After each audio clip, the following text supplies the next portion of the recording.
is going to be talking to us today about Interpol abuses in global business. And I saw Ben on it was the CBS News 60 Minutes show back in January, I think it was, Ben. And they did a bit of 15-minute kind of discussion. And I thought it was just fascinating. It was the first time I had heard about these red notices. And I thought they did a great job. So if anybody does want to watch that, that is the link. You can just Google 60 Minutes. And so, yeah, Ben is you're the barrister that kind of defends those who get put on red notices and things. Is that right, Ben? You're kind of assisting. Yes, that's a significant part of what I do is international extradition and red notice work. Yeah, so that was fantastic. Before we do begin, I'm just going to go back one slide.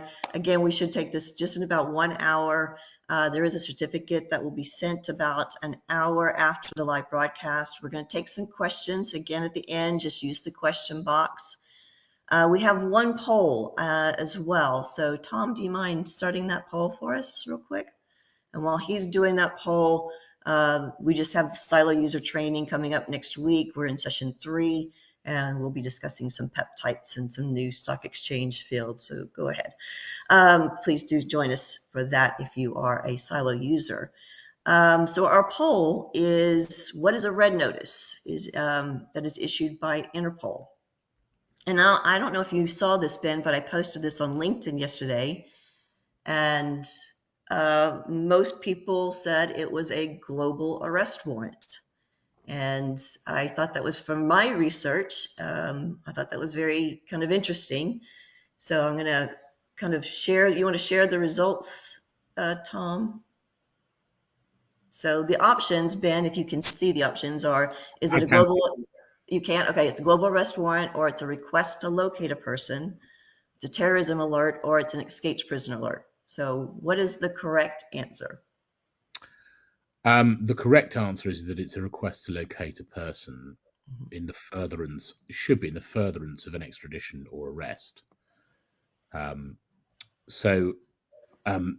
red notice is a notice issued by a state it's like the envelope that's meant to contain the extradition request. It's a short document. We've got a set of slides, but Kimberly and I were talking beforehand, so although the slides will be available at the end of the discussion, and I'm going to refer to them, we're going to try and deal with sort of the meat of the topic rather than going through all of exactly what an Interpol is and how it works. But very briefly, just as an overview of what a red notice is a red notice is issued by a national central bureau of a state, usually on the back of a domestic arrest warrant. So there has to be some form of either criminal prosecution or criminal investigation in place by which a domestic court or prosecutor issues an arrest warrant. Then there's usually an international arrest warrant, which is done by what's called the National Central Bureau, or the NCB. And then that NCB communicates with Interpol, and that is spread throughout the world, throughout the member states, 196 members, I think, now. So if Russia requests extradition, requests arrest of somebody, it's disseminated between the 196 states saying, please arrest Mr. Keith when he crosses a border, or please, more appropriately, please tell us if Mr. Keith crosses a border. So when you cross a border, there is a flash, a notification that goes from wherever you cross the border back to Interpol Moscow, and then Interpol Moscow know where you are. Now, what is meant to happen is they are then meant to use that information to say, well, we have an international arrest warrant out for Mr. Keith, please detain him, arrest him, and then start with the extradition process. But that's not always the case. Not all states, quite a lot of states don't use the red notice as an extradition function. It's simply an information sharing database. And so some states will stop you at the border, question you, and then let you go, whereas other states will detain you whilst they tell the requesting state that you're there and say, what do you want us to do with this person? Are you sending an arrest warrant or not? And depending on how much rule of law there is in your state, depends on the likelihood of you being detained or not. But a red notice itself is actually a very short document, really 2 or 3 pages, and it usually contains the personal data of an individual. often photographs, sometimes biometric data. It will contain a summary of what the issue is. So Mr. Smith is accused of fraud between these dates, doing the following actions. Couple of paragraphs, often of description of what the allegation is, and then any other further information. Are they dangerous? Is there any other information that we want on this person? And there are red notices are distributed between all member states. There's also a thing called a diffusion notice, which is where it's distributed between 2 states. You don't have to necessarily send the red notice to all states. You can just say, well, I think the person I want is in fact in the United States, so I'm just going to issue a diffusion from our state to the United States to see whether they're there. But they tend not to be acted on by police forces unless somebody crosses a border.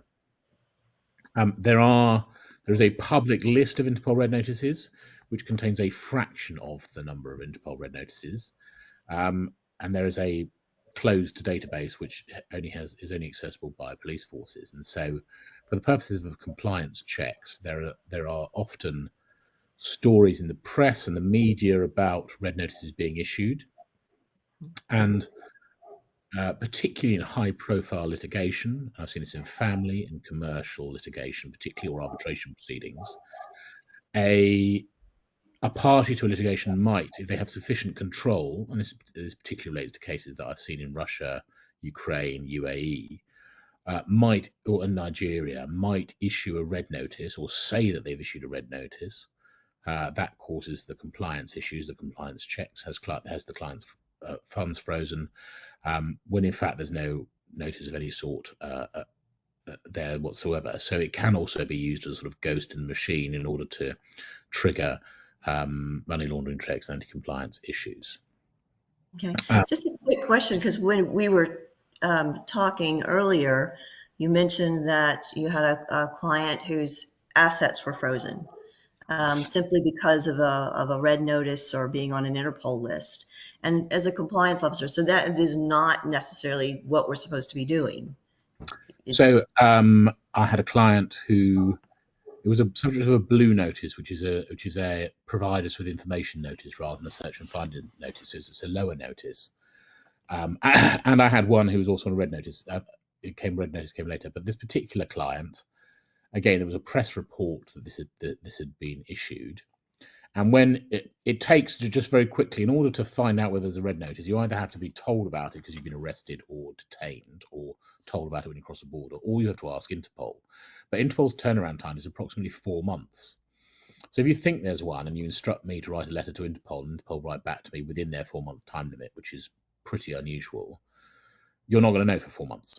So this particular client knew, who was a billionaire investor engaged in some extremely complex multinational litigation in, I think, 4 different states with the former business partner for hundreds of millions of dollars. And the first he knew was his Swiss banks calling him up and saying, well, we've seen that there might be a red notice against you. And therefore we are freezing your bank accounts, and we're going to do investigation of the money laundering to check that the 500 million that you're currently in litigation over, whether in fact you stole that, which is what the allegations were in this particular country. And so suddenly he's a billionaire investor with no money because his accounts are frozen. And the Swiss banks, all the big names, all say, well, there's nothing we can do. We can't really help you. And so we had to go through huge, very fast, very complex processes to show that, in fact, this was the money that was the subject of litigation in the United States, in the United Kingdom, and 2 other states, to try and recoup this money that, in fact, our client said had been stolen from him and not the other way around. And we've seen this in family litigation. We've seen there was a very famous Russian divorce settlement in the United Kingdom, and there were threats in that litigation of a red notice being issued in Russia in order effectively trying to leverage the family court in the United Kingdom to, again, stop the wife claiming the money and make sure that it was very, very difficult for her to conduct litigation. And so the main issue for a red notice is that you might get arrested and the extradition proceedings should start, and therefore there's a risk for you being detained. But on false red notices, there's also a significant problem for your finances and for your compliance. because as soon as there's rumour that you might be subject to criminal proceedings or red notice or red diffusion, then that often relates to that you get debanked, you get your assets frozen whilst you have to do a money laundering check. And if you are the sort of person who has bank accounts all over the world who would like to be subject to these sorts of requests, then is extremely complex and time consuming and often very expensive, even when your money's frozen, to start litigation against all the banks, because you have to then work through the compliance with them. And even the best run businesses aren't able to produce a suitable dossier, in my experience, immediately. It takes weeks of like going through the money and saying, well, this was transferred from this account to this account on the back of this contract. And it takes time, and we're usually successful in that, but it in the interim, it causes clients huge anxiety. So I'll quickly run through so I mean, those are some practical examples of issues that I've seen with red notices, and I've given you a very quick overview. I'll give you another slightly deeper overview of what Interpol is. Interpol is a police cooperation organisation. This is an international organisation funded by states who contribute on a sort of what's called statutory basis, but volunteer basis. The US is the main funder, the European Union, Canada, and lots of other states provide money, but its budget is actually quite small, about $150 million, $160 million. It has full-time staff, and much of that money is payment in kind. So it's the provision of services or staff or lending of premises and that sort of thing to Interpol. But Interpol is an intelligence sharing network. Its job is to share intelligence between different states, and it's the heart, and it's ruled by a brand new general secretary. So last month, Valdécia Quiza, who's a Brazilian police officer, was elected as the general secretary of Interpol, and he's the person who now holds most of the power, executive power. He took over from a man called Jürgen Stock, who was a German police officer who's been in charge, I think, since 2014.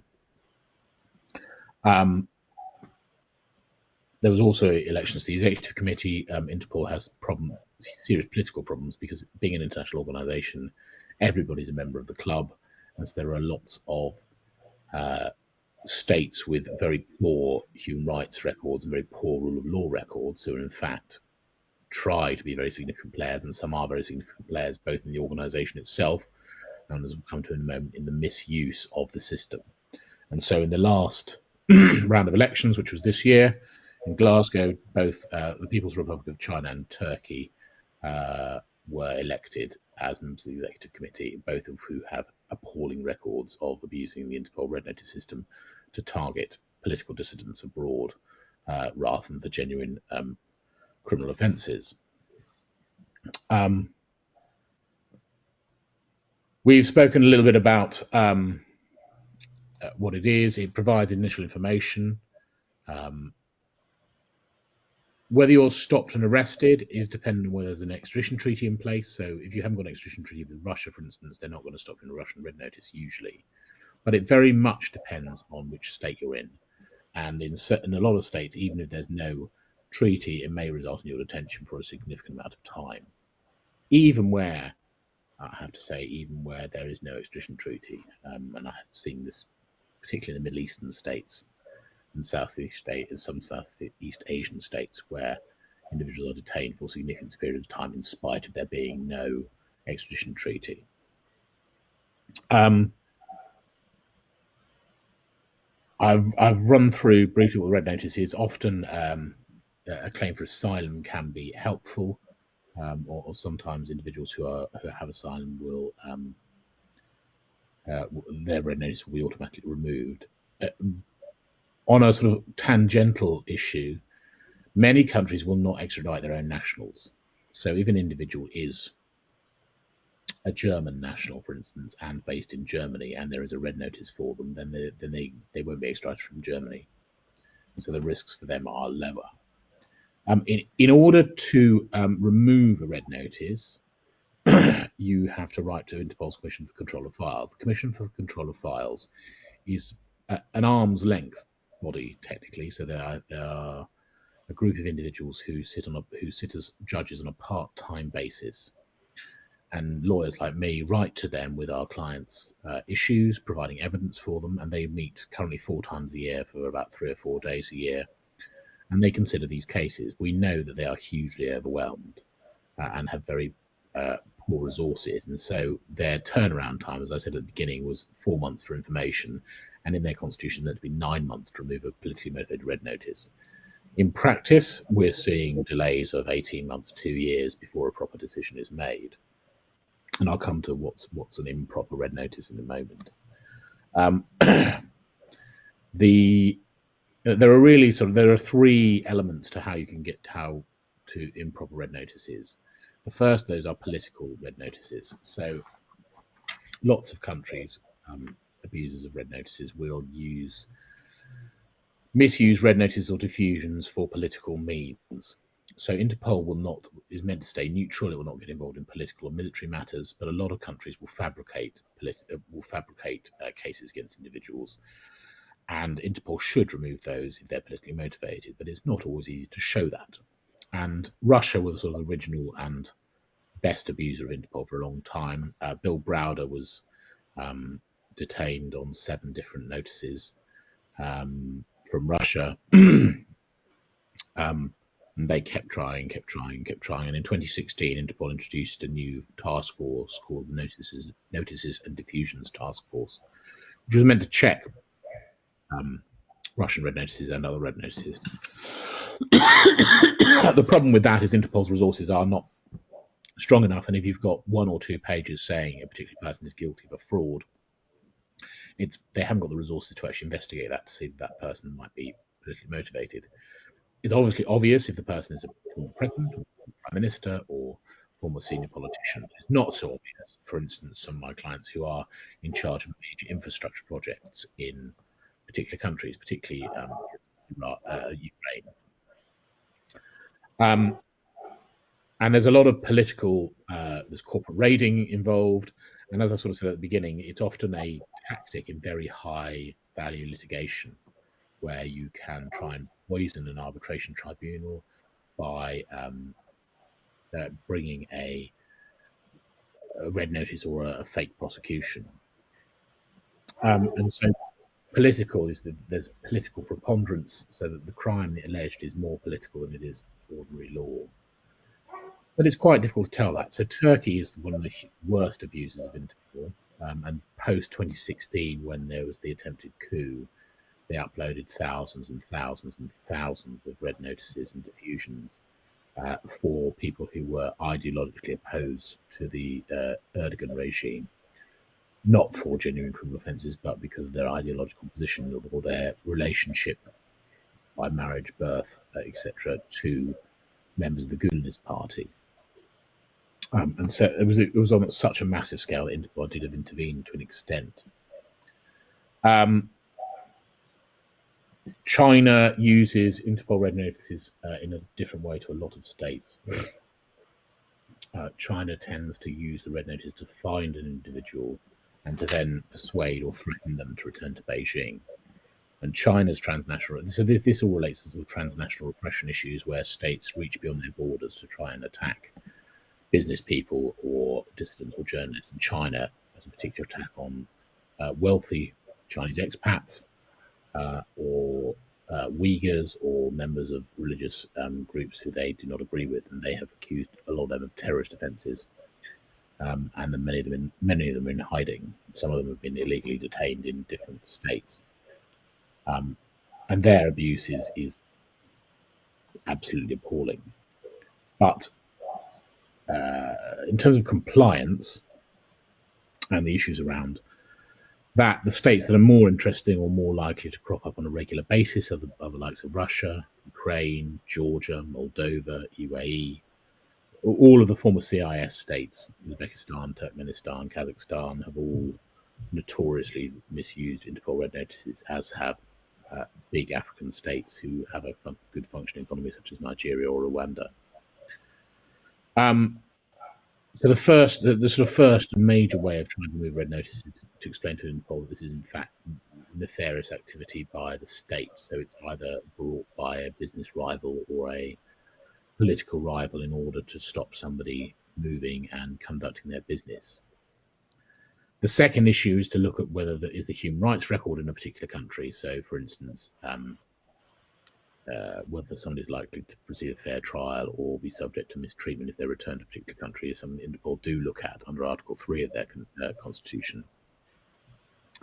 Sorry, not Article 2 of their constitution, Article 3. Article 3 is politics.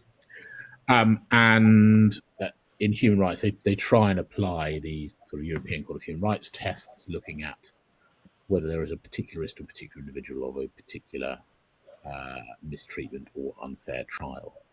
And again, it's quite complex to show that. But I suppose what I would say to people who are looking at this from the outside and trying to determine whether there's compliance or not is that it's fairly easy to determine which countries have a functioning rule of law system and which don't. And those countries that don't have a really good functioning rule of law system or have systemic and endemic corruption, you can have very serious issues with validity of a red notice. And particularly in countries, so we've talked about Nigeria or the UAE, where if you open an international business, you have to partner with a local firm or business person. They usually have to take a majority stake. And so I've seen lots of UAE cases. The local partner takes a 51% stake and the business is successful. Then the business people fall out, as they do in every country all the time. And so what happens is that they will be close enough to the police force to issue a red notice.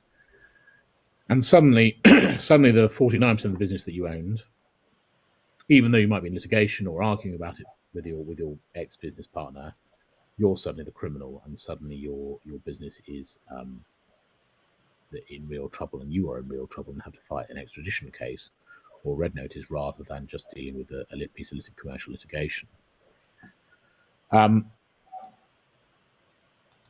And then also you need to look at whether or not the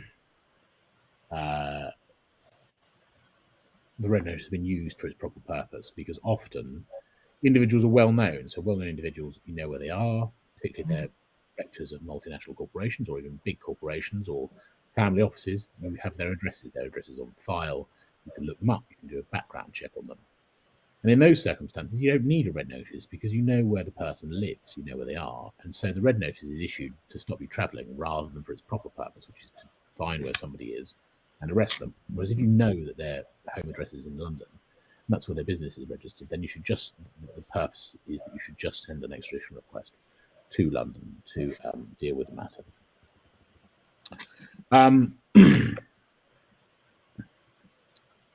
Where do we get to? So yeah, apologies. I've just been trying to move the slides forward just to see where.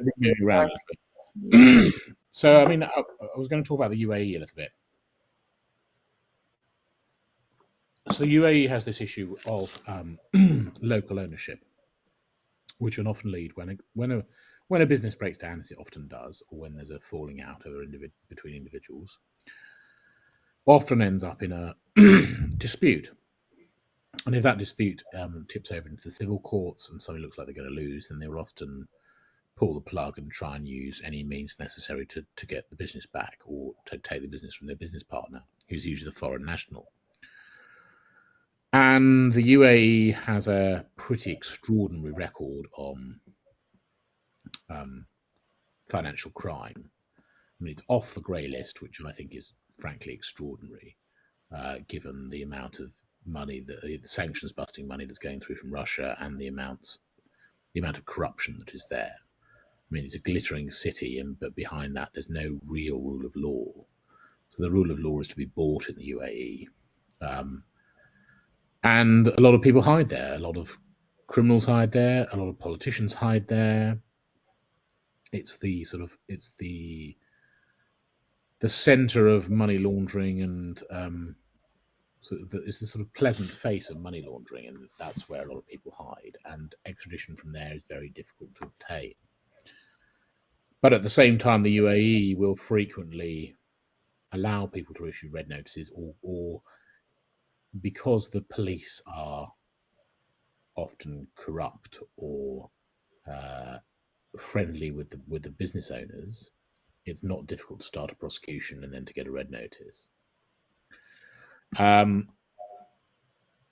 And in those circumstances, you then end up having to fight the red notice from the United Arab Emirates. And it's whilst you might get a red notice, having a fair trial in the United Arab Emirates is pretty difficult, particularly if there are any links to state apparatus. So any links to any of the sheikhs, any issue to any of the state companies, then the decision of any domestic court in the UAE will almost always be in favour of the state.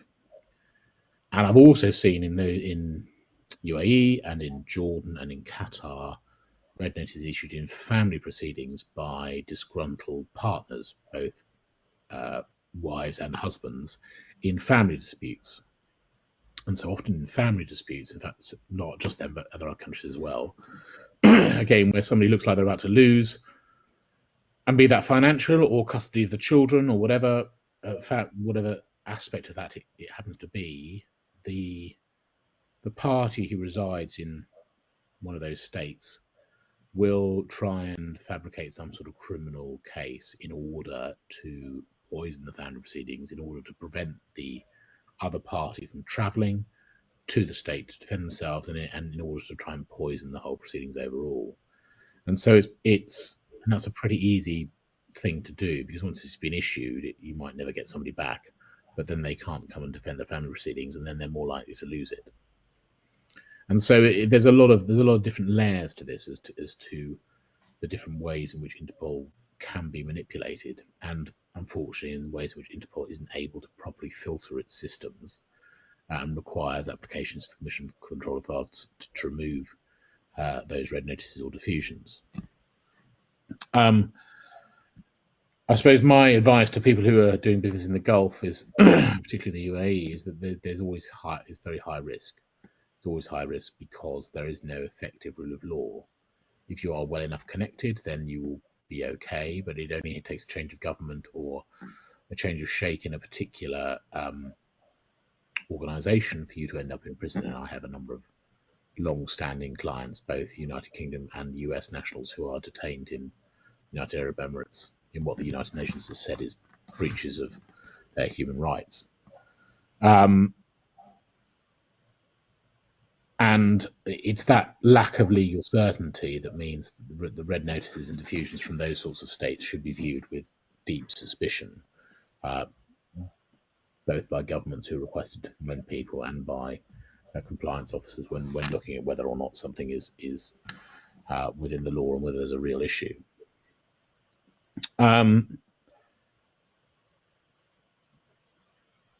The intersection with AML compliance it's very complex to work out immediately, and usually if you manage to find out there's red notice, you will be able to find out more information about it from the press. You'll probably have to do significantly more research in order to try and mitigate the risks and try and work out whether or not it's a genuine attempt to extradite or detain somebody, or whether it's a genuine attempt, or whether it's an attempt to, in fact, spite their business, cause them real money laundering and debanking issues in order that they can't fight some piece of litigation or other issue.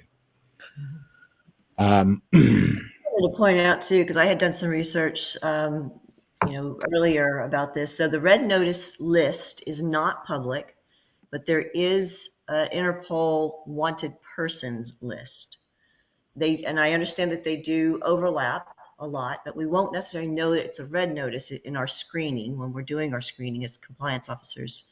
But we might find somebody who's on that wanted persons list. Now, is the wanted persons list going to be, if I have a name that shows up on that, do I automatically assume that there has been some kind of prosecution, or is it just that they're just wanted or persecuted? So it's just that they're wanted. So okay. Different countries have different standards upon when they issue a red notice, because different countries have different types of criminal process. So some countries require you to be prosecuted in order to issue a arrest warrant. Some countries who conduct the investigatory process, or the sort of the civil jurisdiction, often will try and extradite you during the investigatory stage. Now, they're not meant to do that when you're a suspect, but some countries do, and that's just the way that their system works. And so you shouldn't automatically assume that because somebody's on the list that they are necessarily prosecuted, although I think most of the time, if they're on the public list, then they are a wanted person. And the people on the public list tend to be fairly notorious. It's the ones that you discover through the press, that when you Google them and they come up as saying there's a red notice from some dodgy paper in Russia, or some bizarre student website, in Cyprus, which I've seen, where you've got sort of a black PR campaign saying that these things have occurred. That can trigger problems with money laundering and can be fabricated or could be genuine. And you just don't know until you do a bit more digging about what exactly somebody is alleged to have done or is requested for.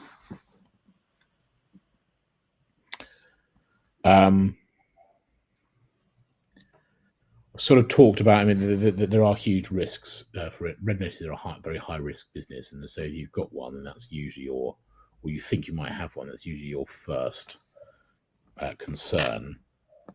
But for individuals who face your secondary concern is obviously money laundering risks, because immediately you then become debanked and your money gets frozen, and so you then can't afford the lawyers, you can't afford to live. It becomes very difficult to then fight those sorts of issues.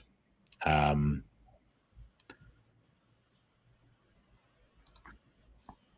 and I think for the compliance audience, I think what we're really trying to say here is if you find that you have a client or an investor of a fund who's on some Interpol list, it is not an asset freeze.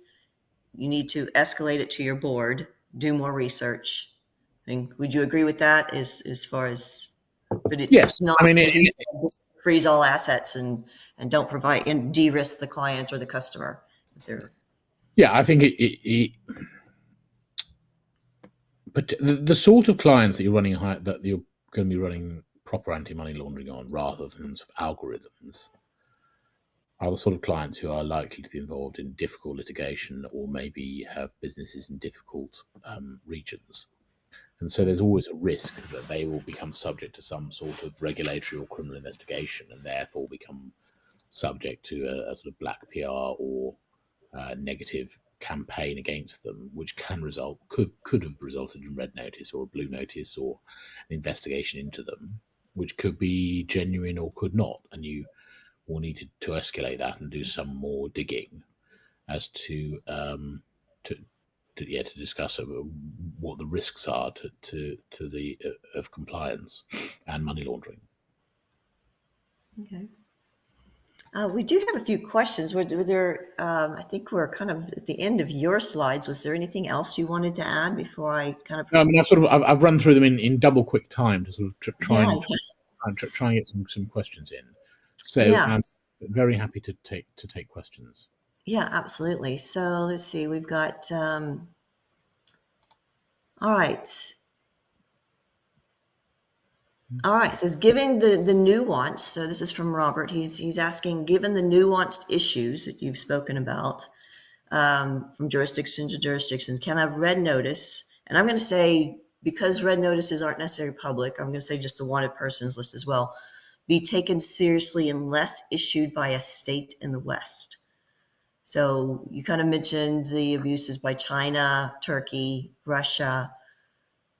If the Interpol has said that one of those countries have issued a wanted, that this person's wanted, do we kind of dismiss it automatically, or do we just kind of, or maybe the other way around, only if it's like from the UK or the US or maybe from an EU country, would we then take it more seriously?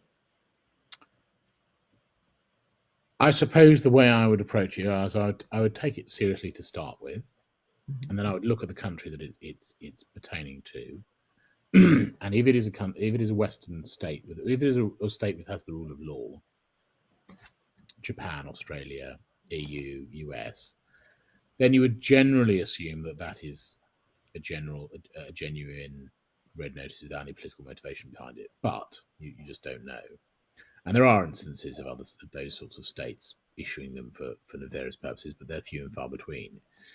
If you've got one from Russia, UAE, Qatar, places that issue them all the time for all sorts of nonsense, frankly, and also at the whim of other people, then I don't think you can dismiss them immediately, but you might want to do some better investigation. The problem with Chinese red notices, for instance, is that you won't be able to do any further investigation because China is based, and also the UAE, is that they're basically closed shops. There is no real free press. There's no free press in China, no free press in the UAE. And so finding out any other information is going to require some additional risk intelligence material or expertise in order to analyse that. Because you just won't get any information, any credible information out of China about whether somebody's actually genuinely wanted for prosecution or whether they're wanted for something else. So I suppose that's how I would deal with it. I would treat certain countries, particularly the Middle East, China, and Nigeria, Rwanda, a few other, most of the Western African states as with suspicion when deciding whether or not their red notices were genuine or not. Okay. I have a question. So usually there's an aspect of AML regs about tipping off. You can't let your client or customer know, that you have suspicions of money laundering or terrorist financing.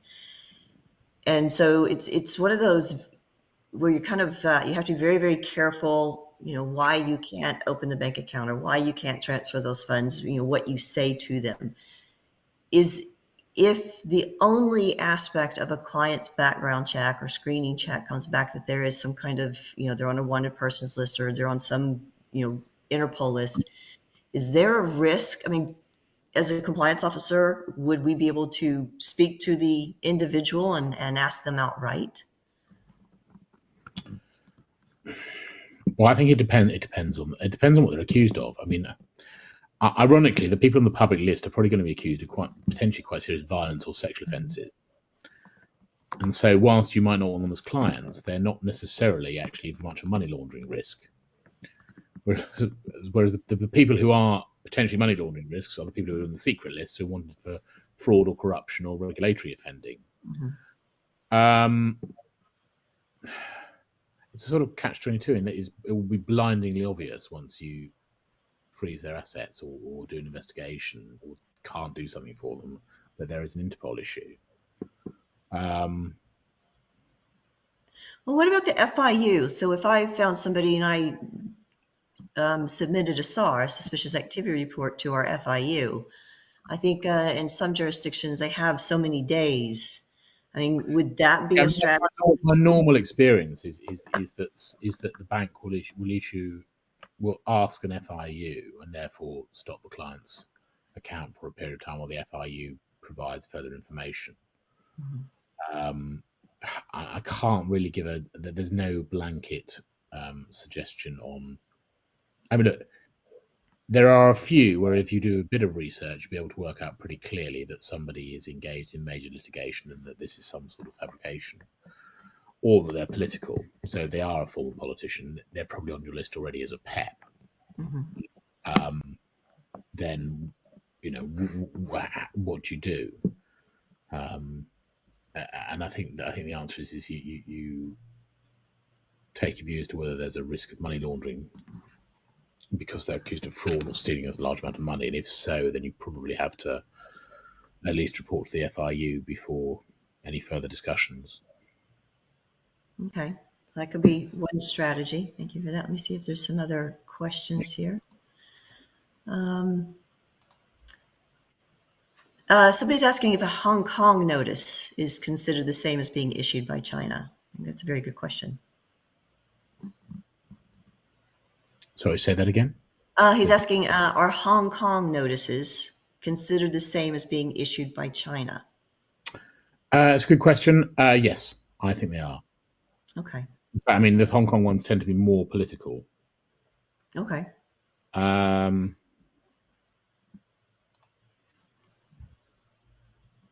So because I'm in the current position, so I've been working.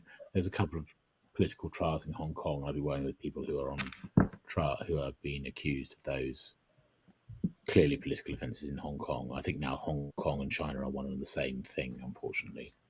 And in fact, the extradition treaties to Hong Kong can extradite straight to China without any further notice. So that was caused huge protests in Europe. So you think you have to treat Hong Kong as the same as China. Okay. And do you have any instances where a Western country like the US or the UK has also misused, the Interpol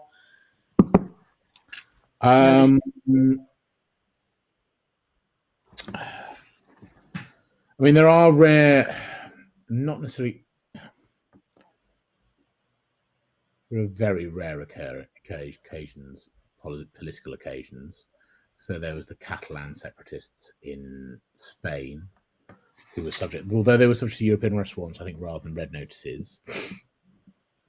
There have been some political issues in Hungary, Croatia, with red notices, Romania. They're in the really political, in those sorts of big cases that impact upon state interests. And I don't know of any from the UK or necessarily from the US, but there are. All states have a risk at some point that it really is a genuine political issue. I mean, for instance, the US, Interpol removed the red notice for Yevgeny Prigozhin, so the man in charge of the Wagner mercenary group, about 3 or 4 years ago, before he was obviously before the war, and they wanted him for election interference. But Interpol said, well, bizarrely, Interpol said that was a political crime and therefore wasn't part of their remit. And so that was a really odd decision. But yes, so Interpol thought that was not allowed because it was a political case. Or the former president of Ukraine, Viktor Yanukovych, fled to Russia. There was an Interpol red notice issued by Ukraine, and that was removed. I mean, that was sort of fairly obvious in that the problem was that Yanukovych only at least had a prima facie case that he'd stolen vast amounts of money from the Ukrainian people and had this huge palace. But he was also a former president, so there was a pretty good case that he was also political. And so there are those sorts of cases where countries who do have rule of law will occasionally find themselves having their red notices removed, but generally not. Okay. And sorry, I'm just trying to kind of pose my question right. Is the rise of this misuse of these red notices and arrest warrants, is that very recent, just in the past few years, or has this been kind of an ongoing thing that we're just now we're learning about?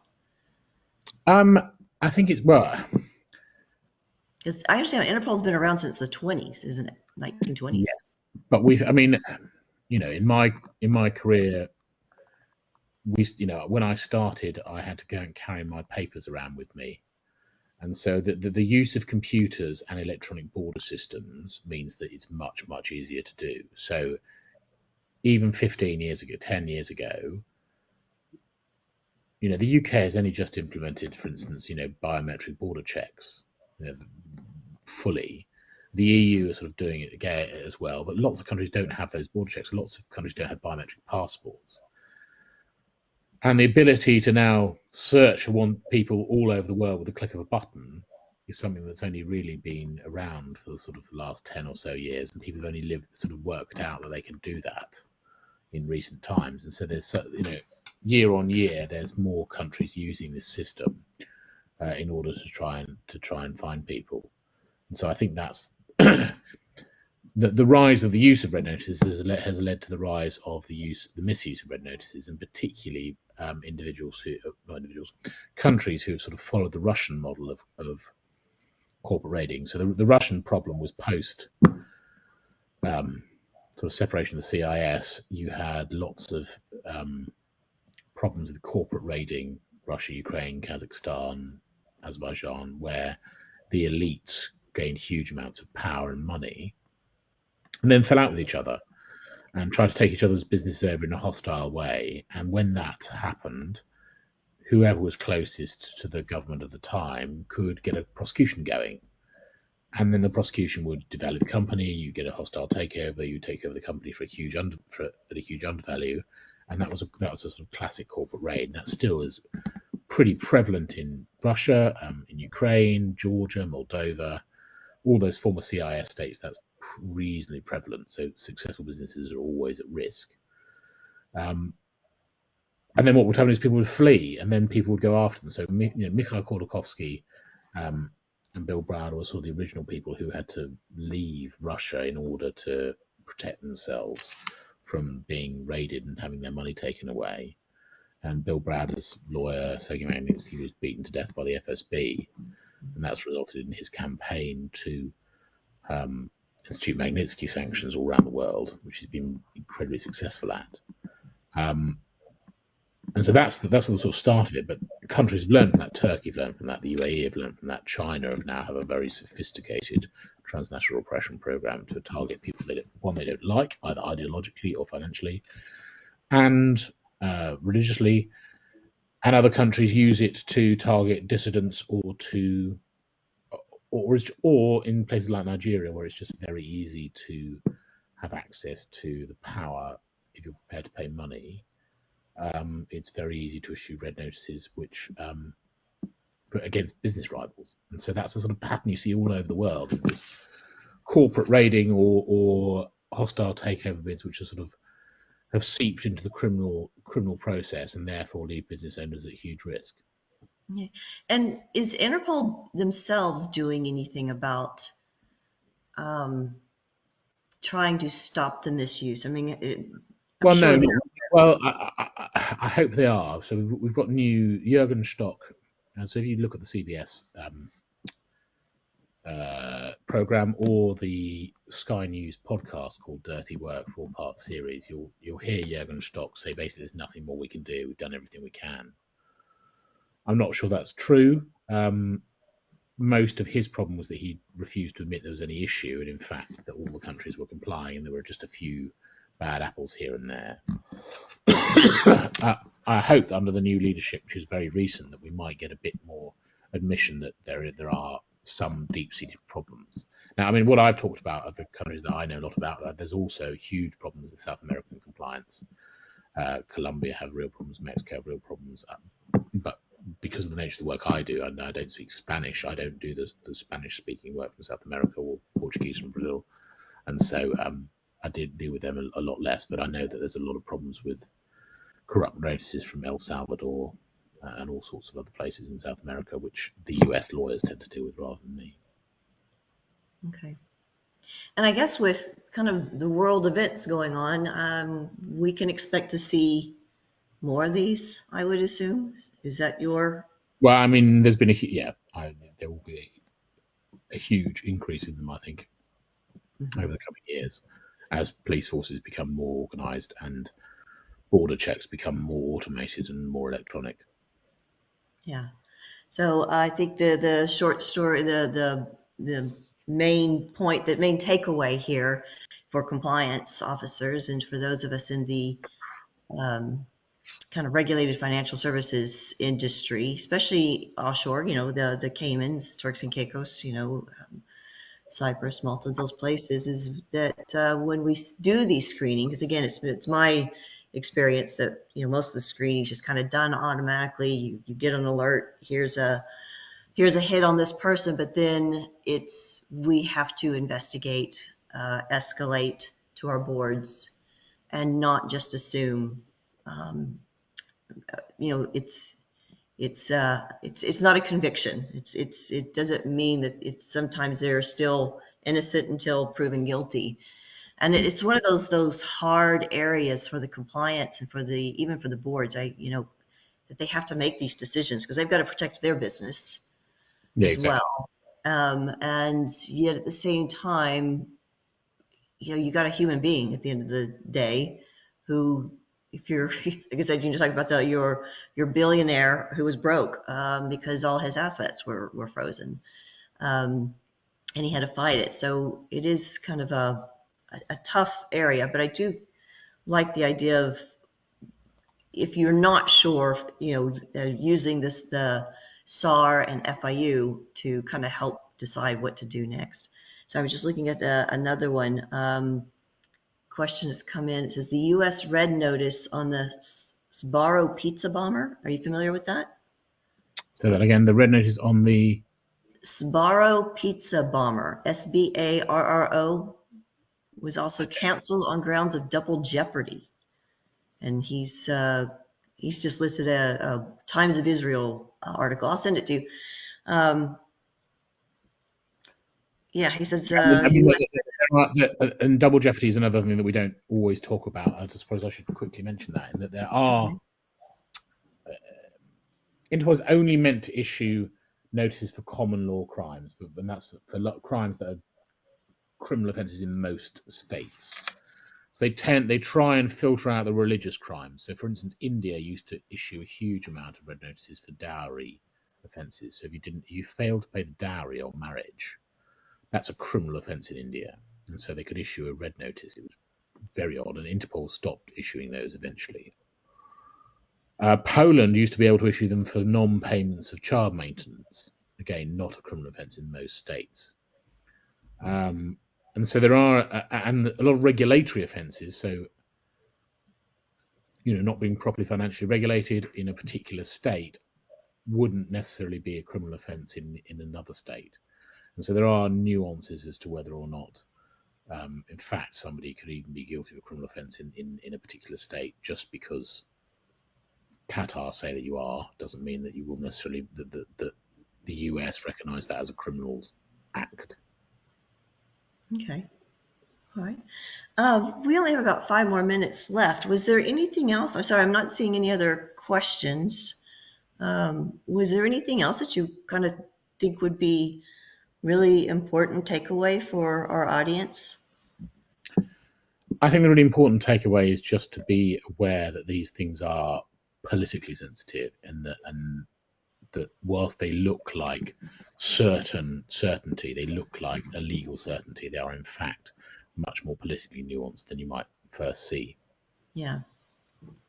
Yeah. So I guess for the, oh, sorry, here somebody has asked. Somebody's asking to use Elon Musk as an example. Are countries issuing red notices against tech owners or leaders? Have you seen those examples? I'm not sure anybody's issued one against Elon. Elon Musk, you don't have a criminal prosecution against Elon Musk. The answer is there is a huge amount of problems with crypto in the criminal. So there's huge amounts of problems with crypto investors and people who run crypto exchanges, etc. All the way from Sam Bankman-Fried to down to everybody else, in that some crypto is genuine and a lot of crypto isn't genuine, and trying to discern which one is which is very difficult. And some countries require you to be regulated and some countries don't. And that might mean you commit a criminal offence in South Korea by not being properly regulated, but in fact your base is in the US. Or online gambling, in inverted commas, in China. So there's a huge issue with online gambling run out of Cambodia and Vietnam. And when I say online gambling, it might be things like sort of games on your phone, which you pay money for, or slot machines on your phone, which is illegal in China, but it's on the internet and is being run from out of the state. And so China have tried to crack down on that by requesting extradition, issuing red notice for people in Colombia and Vietnam and other places, but they're not criminal offences. And so tech is at risk of anybody else, because tech is the new frontier of where people are trying to make money, and therefore also the frontier of where the criminals are. But unfortunately, it's never straightforward to be able to tell which one's which. Okay. Well, like I said, from my reading and preparation for today, I saw that Interpol's done some good work as well, as far as they apparently broke a pedophile ring in Amsterdam about 10 years ago. Interpol are very useful, and that they do good work in terms of communication or insisting countries in communication. It's just that the dark side of it is not really, it is talked about a lot by a few of us, but not really acknowledged by Interpol. And that's, I suppose, one of my main frustrations. Yeah. Okay. Excited. Well, thank you so much. I don't see any other questions. Tom, or do you agree we're good on questions here? Yeah, all questions have been answered. Okay, great. So, and Ben, when would you suggest somebody reach out to you? Sorry, we've got your email and your website. Do you have your website, ihradvisors.com? Yeah, so I mean, my email's there. I'm at 5 St Andrews Hill, or I write a blog called Red Notice Monitor. So you're welcome to get that. You can contact me through any of Now, those. do you? Put my name through Google, and I'll come up as well. Oh yeah, you do come up. Do you also advise businesses where they might have a client who has a red notice or any kind of Interpol? I advise businesses, corporates, and individuals. And individuals. Okay. And just so and just to clarify too, it's always an individual. Like Interpol doesn't even get involved in any businesses by any chance, do they? It's just always No, but a lot of businesses. I mean, I work for a lot of businesses whose directors are at risk, or whose employees might be at risk in particular states, or in particular litigation risks involving sort of multinational litigation. Okay. And do you advise kind of, you said at risk, so they don't even have to have been issued, a red notice hasn't been issued, but they might, if they're in one, like maybe you're a high net worth investor, as you mentioned, like in a certain country, and suddenly the announcements of a prosecution or investigation, they usually start. People usually come to me when there's an announcement of an investigation. Okay. Sometimes a prosecution, but often just an investigation into a particular company, a particular jurisdiction, and say, well, actually, what are the risks of this happening to me? And then we prepare a sort of a preemptive package or a sort of risk monitoring strategy in order to try and work out what the risks of that actually happening are, and what we might do in response if particular directors travel to that region, and how much at risk they are. So it's both legal and political risk management. Okay, great. Thank you very much. So I do have a couple, sorry, I'm just trying to get through this slide here. Wrong order. Don't know why that. So Ben, thank you very much. I appreciate it for your time today, because again, I thought that was very important whenever I saw that 60 Minutes show, earlier this year. For those who want to learn more about this, there is Bill Browder. We mentioned Bill Browder a few times. He wrote the book Red Notice. It is a fascinating book. I have read it. It's great. Also, I was listening to a podcast, Warsaw Confidential, and you mentioned this Marek Zimslowski. Yeah. You said he's on Dirty, what's it called? So there's a podcast on Sky News. It's called Dirty Work. It's a 4-part series. You can look up a podcast. He by Sahar Zan at Sky News, and it deals with a lot of different things. And he's one of the people who's interviewed on it. Okay. So they interview a few people. Is it just about? It's all about. It's all about. Okay, Dirty Work by Sky News. Okay, I'll have to look that up. So that's interesting too. So yeah, if you're looking for anything to read or listen to, these, like I said, the Red Notice book by Bill Browder was fascinating. Do we know what's going on? I mean, is he kind of completely clean now? Because I think I heard that he was that just this year or a couple of years ago? Somebody tried. He was he's fine on Russia now. I wrote actually for him in relation to Hong Kong, because he's now being accused in Hong Kong of assisting pro-democracy activists, and so he's accused of being a foreign agent in Hong Kong. But so far, no red notice for him. Okay. I think if I were him, I'd just stay home for a while and relax. It kind of makes you nervous, isn't it? All right. Well, thank you so much. I do appreciate your time. It's top of the hour now. And again, for those who are Silo users, we are doing the Silo user training, the session 3 next week. So please do join us. We're going to go over some new fields and new features there. And our next one, this is our last one for 2024. I want to thank everybody for joining us this year.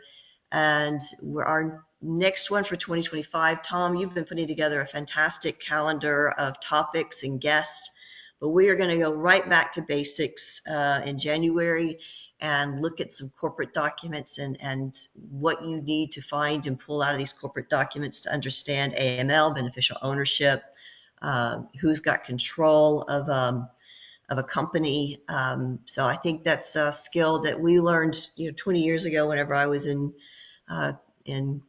doing corporate admin and learning AML. And I think that's something that's not really talked about or taught anymore.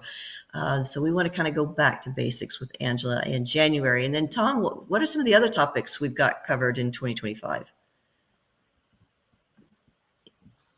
Bear with me. You just bring up my spreadsheet. Yeah, but we're actually have topics and guests through May right now. I do know we're going to be talking about some FATCA and CRS as well. But anyway, Yeah, so sorry, go up ahead. until May, we've got a session on FATCA. We also have a risk assessment session, mainly focusing on country risk rating. Yeah. We've also got a session on AML reports for boards and management. And then we also have a two-part series discussing regulatory enforcement, the entity and the individual. That Okay. will be across late April, early May. We're going to have two sessions on that one. Okay, great. So keep learning, keep joining, share as well. Thank you very much, Tom. And again, thank you, Ben. I really appreciate your time today. Thank you very much. I hope you enjoyed it.